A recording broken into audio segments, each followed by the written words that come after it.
Yeah, I told you, man, that thing's been sanding on a bunch. Yeah, no. And it's really hard because normally it's like green or it's anodized and then laser etched. So now it's all silver. Yep. Here you go, 35-ish. 35-ish? Mm-hmm. Ish. Well, that thing's going to cover 2 degrees the width of your marker. Come on now. Maybe 3.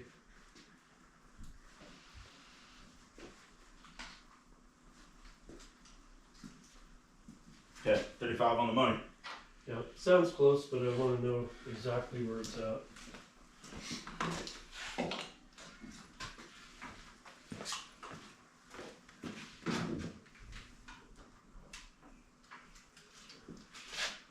Sounds good. I mean, it'll sound better when it's warm, but definitely sounds good. Okay, I'm gonna try to video this one. You ready? Yep.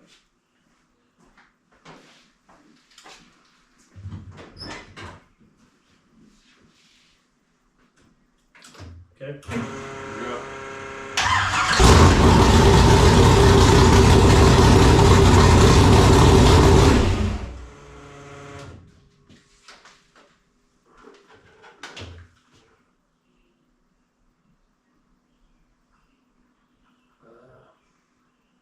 That's going to be, that might be a little bit much.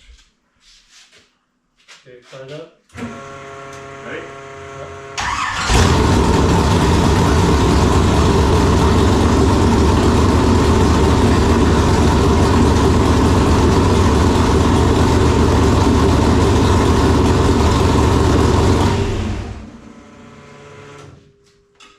I'm off by 1 degree on it. 1 degree. Literally, it Were was you at- just giving me shit about the width of my marker? Yeah. Well, I mean, I'm going the Maybe it's the marker's width of the mark. 3 degrees, so I was on the upside of I your already knew marker. that was coming. Okay. Okay, ready? Yep. Here we go. Yeah, she needs a little fuel to start. Okay. Ready? Yep.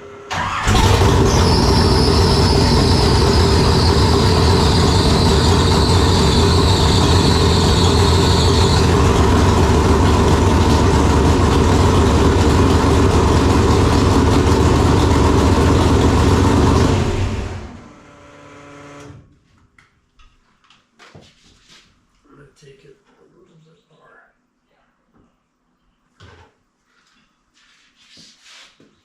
Okay.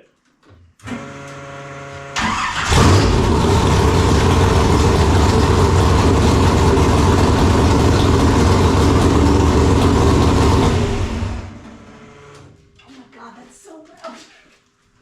Sounds pretty American to me. You have fireflies yet? Ready?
Well, there we have it. Big Booty Judy is alive.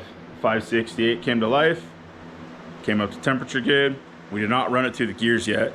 I'm modifying that Z-bar to clear the header, and it is on the fab table. Been TIG welding it off and on. I'm trying to keep it from warping. So now I got to pull the top end of the motor off really quick, retorque the cylinder heads, do a little bit of valve lash stuff, and then the next step we'll be putting the Z-bar in, and then we're gonna take it for a rip. Okay, the time has come. Big Booty Judy is ready to go for her maiden drive. First time in 7 years. First time with a 568 big block. First time with a Jericho 4-speed. First time with a passenger seat. So T-Man is getting it all cleaned up. He loves to have everything looking good. So we're gonna go rip around our community. Probably end up on the Facebook page. Somebody's out causing havoc. Got a fire extinguisher, got everything we need to rip the hood off if we need to. We're gonna run it without the transmission tunnel on. So last night we fired it, and as soon as it cooled down to the point where it's manageable, I went ahead and pulled all the exhaust rockers off, retorqued the cylinder heads. When it was fully cooled off this morning, went ahead and readjusted the valves. It's all ready to rock. So we're gonna hop in this thing and see what happens. All right, first drive. See what happens. Got to let it warm up for a minute.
Jesus. What do you think? Awesome. Why are you shaking? Because I did not think that would put me in my seat that bad. Oh yeah, and that was like quarter throttle, dude. That was quarter Oh yeah. It's got all the Hurstpurs, man. Just a little small block. All right, let's pop it in. What? Forgot how to open the door. What a freaking good time. That was fun. Feels good to have been working on this thing for the last couple months. It's been sitting for almost 7 years. Plug a motor in it, fired it for the first time yesterday, drove it for the first time today, all new combination, and it works good. Other than going 1, 2, 3, when I went to hit fourth, it dropped back into second. I know why, so I have to adjust that now, but it runs good. I thought for sure it was going to blow through the clutch, and in this video, you'll hear it coming up and hit the limiter a couple times, and that's not blowing through the clutch. It literally was just blowing the tires off because, you know, they're cold. So temperatures were good. Obviously, the car steers, stops, does all that. It's always done that. But the temps were good. I mean, it drives fine. I would definitely drive it farther. That drag and drive event that's coming up. So right now it's Monday, and there's some hurdles against us. And there is one thing that I never even thought of until I drove it today. But I got a really busy work life too. I mean, you got to work super hard to be able to do this kind of stuff. So I still have to build a fuel tank that should have been done today, and I don't have the parts here for it. They're going to be here tomorrow.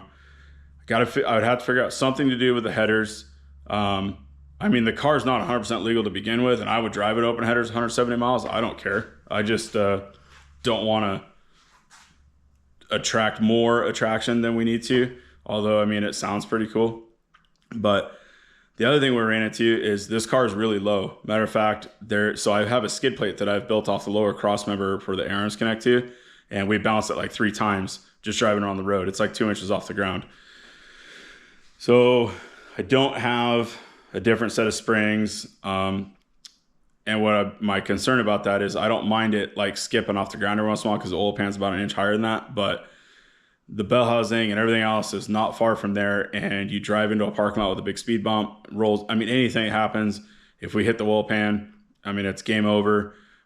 You could smack the bottom of that liquid bell housing and dent it up really bad, and I'm not willing to risk that kind of stuff. So I'm going to work on it throughout the week during our work week, keep plugging away on it.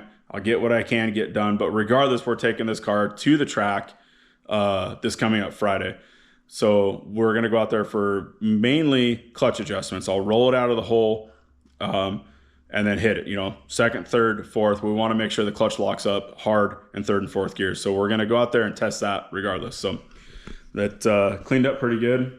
Tucker got it all shined up for what you can shine up of a hot rod flats paint job. But it was super fun to drive.